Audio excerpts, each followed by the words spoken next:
여러분 안녕하십니까? 우리 지역의 현안과 이슈를 살펴보는 헬로 이슈 토크입니다. 얼마 전 경기도 국민의힘 신임 도당위원장으로 김성원 국회의원이 선출됐습니다. 김 의원은 내년 대선과 지방선거에서 국민의힘의 승리를 이끌겠다는 각오를 밝혔는데요.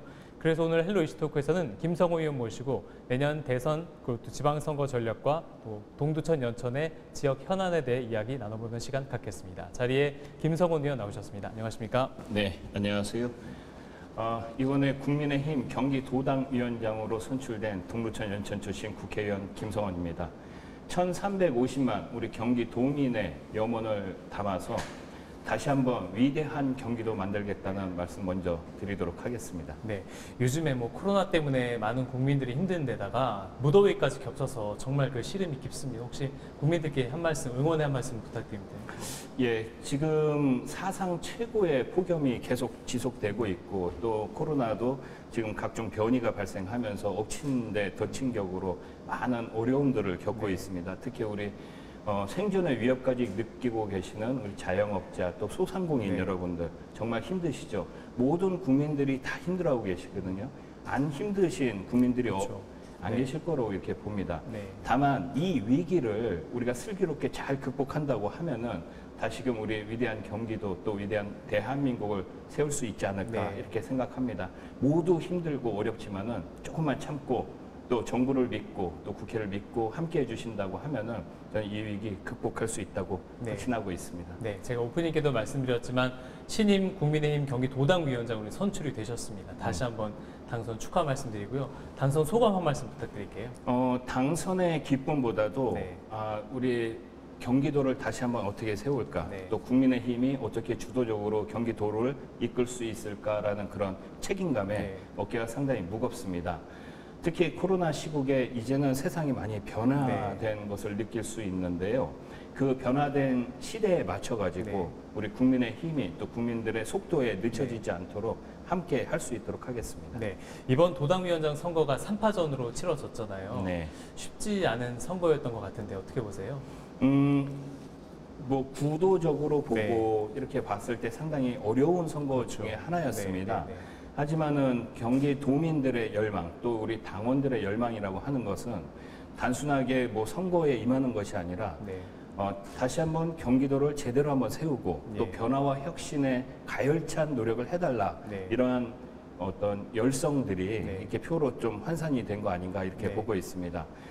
제가 한 분 한 분 우리 대의원들 만나 뵙고 또 우리 경기도민들 만나 뵀을 때 그분들이 주셨던 말씀은 그런 것입니다. 지금 문재인 정부의 이 경제 실정이나 아니면 무능에 대해서 국민의힘이 앞장서서 이것을 바꿔놔야지 된다 이러한 말씀들을 많이 주셨거든요. 그런 분들의 한 분 한 분의 그런 열망 또 가슴속에 새기고 또 경기도당이 국민의힘 경기도당이 제대로 쓸 수 있도록 최선을 다하도록 하겠습니다. 이번 선거 얘기 좀 다시 해보면 대의원 수가 한 1,400명 정도 되잖아요. 그 중에서 이제 남부 지역 대의원이 800명 정도, 북부 지역에 한 300명 정도 되니까 그 수적으로만 봤을 때 의원님이 굉장히 열세셨어요. 북부 지역 텃밭이시니까. 그럼에도 불구하고 승리하셨다는 것은 말씀하신 대로 어떤 국민에 대한 열망이 반영된 것이 아닌가라는 말씀이시고요. 아무래도 이제 도민들, 우리 대의원 분들이나 도민들이 생각을 했을 때 재선 국회의원으로서의 그동안의 경험, 능력 이런 것들을 좀 유심히 봐와 주셨던 것 같고요. 그런 경험을 토대로 경기도당이 더 가열차게 혁신해달라. 그 다음에 그것을 이끌어달라. 또 중앙의 인맥과 함께 서울의 변두리인 주변인 경기도가 아니라 우리 대한민국의 중심인 경기도로 만들어달라. 이러한 열망들이 모여진 것 아닌가 이렇게 생각하고 있습니다. 최근에 이제 국민의힘에서 젊은 리더십 바람이 불고 있는데 위원장으로 선출되신 게 그와 비슷한 맥락이지 않을까 싶기도 합니다. 근데 한편으로는 좀 어떤 그런 부담감도 없지 않아 있을 것 같아요. 부담감은 상당히 많이 느낍니다. 제가 하기 나름에 따라서 내년도 대통령 선거와 또 지방 선거에 결과가 많이 좌지우지 된다고 생각하고 있기 때문에 밤잠을 아껴서라도 반드시 경기도당이 우뚝 설 수 있도록 하겠고요. 지금 이제 정치권에 대한 국민들의 목소리는 똑같은 것 같습니다. 기존의 문법이나 기존의 형식대로 하는 것이 아니라 이제는 정말 새롭게 한번 바꿀 수 있는 그런 계기를 만들어 주신 것이 그 시작점이 지난 지방 저기 전당대회에서의 네. 이준석 대표를 당 대표로 선출하신 거라고 하면 네. 다시 한번 경기도에서도 40대 재선 국회의원이 제대로 한번 해봐라 네. 이렇게 만들어 주신 거고 그것의 마무리는 내년도 대통령 선거와 또 지방선거 아닐까 이렇게 네. 생각하고 있습니다. 역대 이제 국민의힘 경기도당위원장 중에 가장 이제 최연소십니다. 네. 그렇기 때문에 이제 기대감도 남다를 것 같은데 어떤 도당으로 좀 만들어갈 네, 계획이세요? 우선은 변화된 시대 상황에 발맞춰야지 되겠다라는 생각이 듭니다. 기존의 경기도당 운영하는 방식으로는 한계가 분명하기 때문에 예, 예. 그렇게는 할 수 없습니다. 네. 비대면 회의나 또 소통을 강화하는 수밖에 없을 것 예, 같아요. 예. 그런 방법으로 스마트한 경기도당을 만드는데 네. 저는 가장 우선시하는 것이 그런 소통도 있지만은 속도 아닌가 이렇게 속도요. 생각하고 네, 있습니다. 네. 그동안에 계속 도당위원장을 맡아오셨던 그런 분들이 항상 뭐 도민들의 눈높이와 대의원들의 눈높이에 맞춘다 네, 이렇게 네. 늘 말씀 주셨지만은 네. 그것과 함께 항상 속도가 뒤처졌기 때문에 우리가 그동안 도민들의 어떤 속도에 뒤쫓아가지 못한 네, 면도 네. 있었거든요. 네.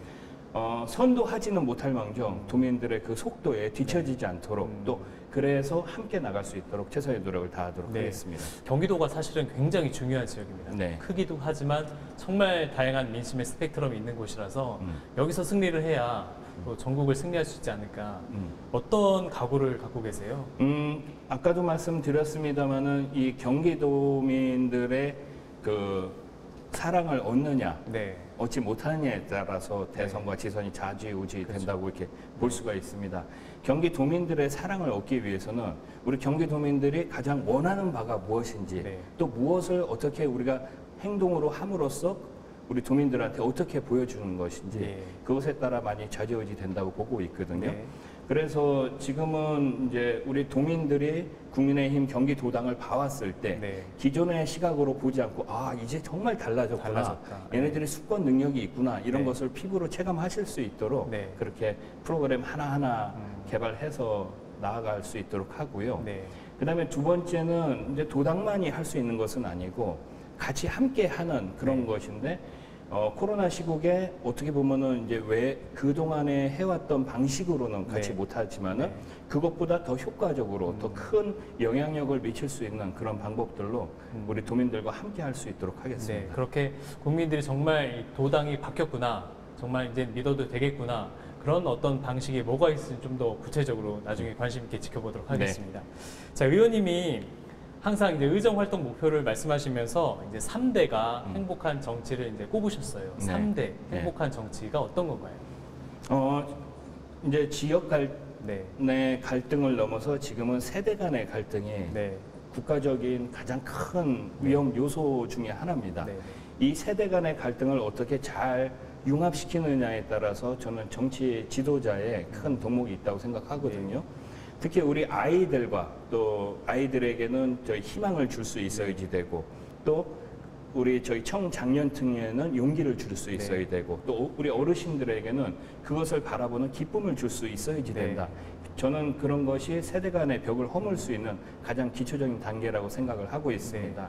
우리 동두천과 연천에서부터 네. 이 세대 간의 갈등을 허물고 하나가 되게 했듯이 경기도에서도 또 대한민국에서도 마찬가지로 이 세대 간의 갈등을 허물어서 세대 간의 갈등이 없는 대한민국 또 3대가 행복한 대한민국 또 3대가 행복한 경기도를 만들 수 있도록 하겠습니다. 네. 네, 의원님께서는 국민의힘에서 유일하게 40대로서 재선 의원입니다. 네. 의원님이 생각하시는 정치 길다면 길다고 할 수 있고 또 짧다면 짧다 할 수 있는데 정치 어떻게 정의를 하세요? 제가 이제 20대 초선으로 당선이 됐을 때 네. 우리 당 내에서는 지역구 최연소 국회의원이었고 네. 또 재선이 되다 보니까 계속해서 계속 이제 최연소 타이틀을 갖고 계시네요. 지역구 재선 네. 최연소 타이틀을 갖고 있는데요. 네. 저는 정치라고 생각하는 것은 미래에 대한 설계라고 생각을 하고 네. 있습니다. 그 설계의 방향을 어떤 식으로 하느냐. 국민이 중심이 돼서 도민이 중심이 돼서 설계를 하느냐 네. 아니면 내 개인이 중심이 돼서 설계를 하느냐에 따라서 천지 차이라고 생각합니다. 오직 국민만 바라보고 도민이 원하는 대로 정치를 하면서 설계를 한다고 하면은 그 설계에 따라서 그 밑그림에 따라서 국민과 함께 도민들과 함께 색칠을 해 나가는 과정이 우리 국회에 할 일이고 또 정치가 해야지 될 방향이라고 생각해서 저는 설계를 가장 잘 해야지 된다. 네. 그리고 국민들과 함께 그 설계에 따라서 같이 함께 색칠을 해 나가는 네. 그래서 어떤 그림을 완성하는 그런 미래에 대한 그런 희망을 네. 또 3대가 느낄 수 있게끔 네. 하는 것이 정치의 본령이라고 생각합니다. 네, 그러니까 이제 국민 모두가 행복하게 살 수 있도록 밑그림을 잘 그리는 게 그런 작업이 이제 정치라고 이제 정의를 네. 하시는군요. 이제 연천에 국립 연천 현충원 유치를 지금 추진하고 계시죠. 지금 많은 분들이 관심 갖고 계시고 그러신데 지금 어떤 단계에 와 있나요? 이제 당초에 이제 연천에 현충원을 유치를 했을 때 거의 모든 분들께서 이제 불가능한 일이라고 네. 하셨습니다. 지금 현재 서울과 대전에 현충원이 있는데 과연 우리 연천에 네. 현충원이 올까라고 회의적으로 말씀을 네, 주시는 네. 분들이 많았었는데 단순히 그것이 이제 예산을 투입하는 것이 아니라 법적으로도 국립묘지법에 국립연천현충원이라는 네. 그런 것까지 들어가게 됐습니다. 처음에 토지 보상비서부터 설계까지 지금 네. 차근차근 진행이 되어 오고 있고요. 저는 단순하게 연천에다가 국립현충원을 만드는 것이 아니라 예. 우리 분단의 상징인 최전선에 있는 우리 연천의 일종의 이제 메모리얼 파크식으로 네. 이제 현충원이 가장 기점이 되고 그 전에 그 후에 우리 아이들이 많이 와서 교육도 받을 수 있고 또 같이 체험 활동도 할 수 네, 있고 또 모든 국민들이 와서 함께 3대가 행복하게 지낼 네. 수 있는 그런 메모리얼 파크를 조성하는 것이 제 원대한 꿈입니다. 그 메모리얼 파크가 비단 우리나라 국민들만을 위한 것이 아니라 연천이 이제 한국 전쟁 때 전 세계에 있는 군인들이 여기서 참전을 했고 또 피를 흘린 곳이잖아요. 네. 그 메모리얼 파크라는 게 전 세계에 대한 어떤 그 기념할 수 있는 곳이 그렇습니다. 네. 그 저기 외국에 그 참전하셨던 분들의 2세, 3세들이 네. 우리의 아버지, 할아버지께서 자유를 위해서 그렇게 희생하시고 헌신하셨던 곳을 찾아보고 싶다라고들 많이들 말씀들을 많이 하시거든요. 예, 예. 자, 그러면 그런 분들한테 2세, 3세들한테 다시 제2의 홈커밍 데이를 만들어 드리는 거죠. 네, 네, 네. 그래서 그분들이 오셔가지고 네. 이런 분단의 아픔에 있는 대한민국을 느끼시고 또 자유를 위해서 그렇게 산화하신 분들을 기리고 또 기억을 한다고 하면은 네. 저는 단순하게 우리나라의 평화의 문제가 아니라 전 세계가 분단의 아픔을 간직하고 있는 대한민국을 같이 응원하지 않을까 이런 생각 가지고 있습니다. 네. 연천에 아무래도 오랜 문제라고 한다면 이제 교통 여건이 너무 안 좋아서 그렇긴 한데 이제 이런 현충원이 유치가 되면 교통 여건이 좀 자연스럽게 좋아지지 않을까 싶은데 어떻게 보세요? 예, 기본적으로 이제 뭐 어떤 뭐 SOC 시설이라든가 도로나 철도라고 하는 것이 우리 경제성 평가를 하지 않을 수가 없습니다. 정부 입장에서는요. 근데 기존에는 이제 어떤 경제성 평가 외에 그 정책적인 판단을 좀 많이 해달라 네. 이런 식으로 해갖고 하다 보니까 사실은 도로나 철도 인프라 구축하는데 상당히 좀 제한적이었어요. 네, 네. 근데 국립연천현충원을 유치를 하면서 네. 연간 방문객이 약 한 300만 명 이상이 된다고 봤을 네, 때 네, 네. 그것에 맞는 네. 그것에 맞는 어떤 도로 확충이라든가 있어야겠죠. 그다음에 전철 더 네. 많이 다닐 수 있게 하는 그런 뭐 경제성 평가 항목에 많이 기여를 할 수 있기 때문에 저는 아주 큰 효과를 발휘하리라고 생각하고 있습니다. 그런 교통 인프라를 구축하는 데서 돈이 뭐 어마어마하게 되기 때문에 지자체 입장에서 이제 할 수 있는 부분이 아니고 정말 국회에서 의원님의 어떤 역할이 정말 더 필요할 것 같습니다. 그래서 이제 단순하게 어떤 그 국비가 들어가고 네. 지방비가 들어가는 것이 아니라 네. 그 앞에 국립이라는 말이 들어갑니다. 이 말은 이제 국가가 보증을 하는 그런 어떤 시설 아니겠습니까? 네. 특히 현충원 시설이라고 하는 것은 네. 우리나라 이제 모든 국민들이 한마음 한뜻으로 기리는 그런 시설 네. 아니겠습니까?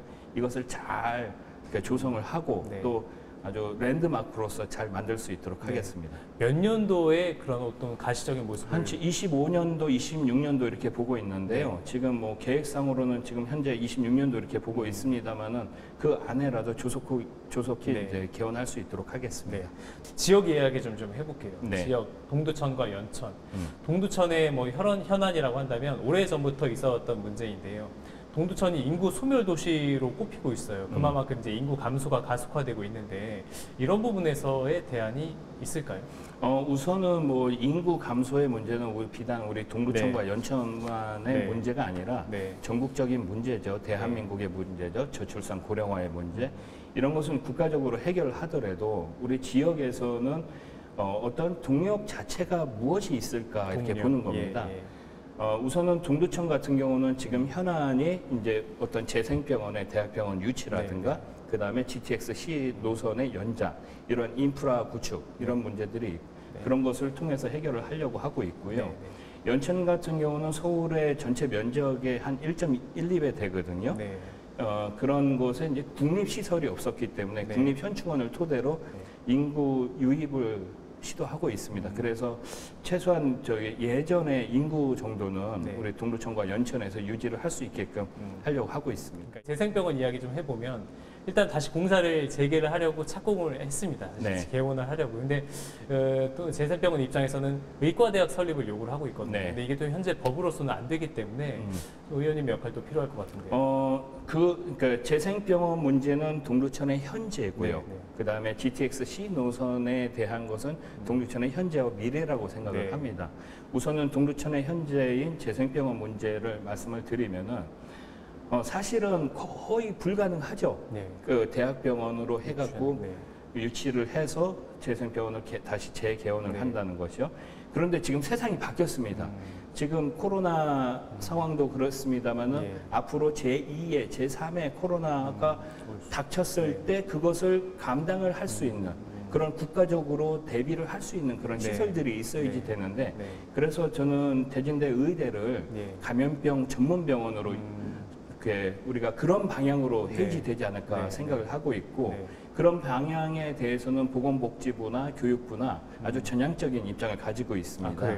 그래서 이제 상당히 힘든 부분이긴 합니다만은 연천에 현충원을 가져왔듯이 우리 동두천에도 재생병원이 다시 재개원할 수 있도록 다시 조기 개원할 수 있도록 최선도를 다하도록 하겠습니다. 그럼 의대 유치를 뭐 어느 정도 희망을 걸어봐도 가능할 것 같습니다. 지금 이제 기존에 나와 있는 어떤 그 병원 분장 안에 플러스 알파로 감염병 전문 병원으로서의 그런 위치를 가지고 추진한다고 하면은 그것이 가능하리라고 보고 있고요.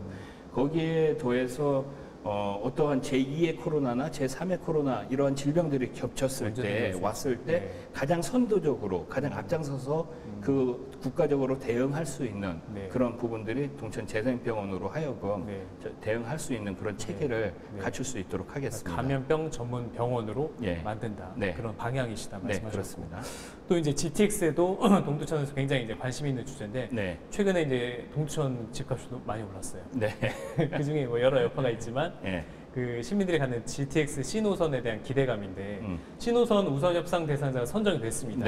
연말에 아마 실시해박이 체결될 것 같은데 결국 이 동두천역으로 연장이 되느냐 안 되느냐 이 부분은 어떻게 보세요? 이제 우선은 그러니까 저희 이제 부자진들이나 저도 그렇고 이제 우선 협상 대상자 그 기업들을 좀 만나봤습니다. 해가지고 그런 의사들도 좀 타진했고 또 그런 부분들에서 자기네들도 본인들도 이제 좀 적극적으로 검토를 하겠다 이런 답변을 얻은 상황이고요. 제가 이제 21대 총선에 출마를 하면서 제가 동두천 연장을 제일 먼저 말씀을 드렸었습니다. 지금 양주까지 격정역까지 와 있는 그런 상황에 대해서 기존 선로를 이용해가지고 지금 양주에서는 반대를 하고 있는 상황이지 않습니까? 기지창을. 그래서 저희 동두천에서는 최영덕 시장님과 함께 동천 모든 분들이 기지창은 동두천역에다가 우리가 무상으로 좀 지원을 해주겠다. 그래서 C 노선을 동두천까지 연장을 해달라. 별도의 어떠한 선로를 깔고 공사를 하는 것이 아니라 기존의 노선을 이용을 하는 것이기 때문에 저는 어떤 정부의 정책적인 판단과 그다음에 또 시공사 또 시행사들의 그런 노력이 함께 해준다고 하면은 불가능한 일 아니고 또 현실화 시킬 수 있다고 보고 있고요. 또 우리 저희 국민의힘 입장에서도 대통령 선거 공약으로 GTX-C 노선 연장을 들어갈 수 있도록 제가 정책위에 연장하고 있습니다. 국민의힘 다음 대선에 대통령 선거 공약으로 집어넣도록 하겠습니다. 동두천으로 GTX-C 노선 연장이 된다 뭐 그런 얘기가 있다 보니까 그러면 기왕에 할 거 연천까지 연장해달라는 얘기도 있는데 이 부분은 어떻게 보세요? 우선 1단계로 동두천 하고 그 다음에 더 추진해 보도록 하겠습니다. 동두천 GTX-C 노선에는 긍정적인 이야기 하셨는데요. 이 밖에 동두천의 어떤 지역 발전을 위한 현재 관심 있게 보고 계신 게 있다면 어떤 게 있을까요? 우선은 이제 동두천이 그동안 대한민국의 안보를 위해서 그 전체 면적의 42%를 그 주한미군 공여구역으로 이렇게 네. 해왔지 않습니까? 네. 그런 부분에 대한 충분한 보상이 이루어져야지 된다. 네. 그 보상의 가장 중심은 이 반환 공여 구역에 대한 그런 개발 행위라든가 네. 또 반환 공여 구역에 대한 그런 설계 이런 것들을 어떻게 해 나가는가에 따라서 우리 동두천의 면모가 바뀔 거라고 생각을 네. 하고 있습니다. 물론 국방부와 행안부 계속해서 얘기를 하겠지만은 그런 부분에 대해서 조기 반환을 받고 네. 또 조기 반환 받은 그런 공여지에 대해서 우리 시민들이 원하는 그런 방향으로 네. 이렇게 만들 수 있도록 하겠습니다. 사실 뭐 주한미군 기지 국가 주도 개발, 미군 공여구역 국가 주도 개발은 이 정부의 공약이었어요. 네. 근데 사실은 뭐 추진된 게 없죠. 네. 네, 그렇기 때문에 많은 분들이 기대했다가 이제 실망하는 분들이 많이 있는데 사실 지자체 입장에서 이런 미군 기지 개발하는 거는 사실 불가능합니다. 네. 돈도 없고 예. 그럴 만한 여력도 없고 네. 그렇기 때문에 이제 국가 주도 개발만이 대안이지 않을까 싶은데 혹시 다음 대선에서 국민의힘에서 이것을 대선 공약으로 이렇게 당연히 이제 제가 이제 재선 국회의원으로서 네. 그쪽에다가 이제 국가 주도형 그런 개발을 하겠다라는 그런 구체적인 아마 안을 네. 저희가 성안을 해가지고 네. 대선 공약으로 집어넣을 계획입니다. 네, 네. 지자체가 우리 상당히 열악한 상황이기 때문에 돈 없죠. 예. 국가가 지원할 수 있는 그런 시설이 유입이 되지 네, 않을까 네, 이렇게 네. 생각을 하고 있습니다. 네. 그래서 소위 얘기해서 이제 앞에 국립자가 들어가는 네. 그런 시설들을 그 국가 주도형 그런 반환 공여지에 유치를 하고 네. 또 그 부분들을 그 주변 부분들을 우리 지자체에서 좀 개발한다고 하면은 네. 우리 동천 시민들한테는 큰 시너지 효과가 발생이 돼서 큰 혜택이 들어가지 않을까 이렇게 생각하고 그러니까 있습니다. 이제 동두천뿐만 아니라 북부 지역 주민들, 미군 기지 근처에 사시는 분들은 많이 얘기하시는 게 네. 용산 기지는 국가가 지금 공원으로 만들어주고 있잖아요. 네. 국가 돈 들어서. 근데 지금 북부에 있는 미군 기지에 대해서는 저는 손을 안 쓰고 있으니까 그거에 대한 불만이 많거든요. 네, 그 불만들이 네. 반드시 해결될 수 있도록 하겠습니다. 네, 알겠습니다.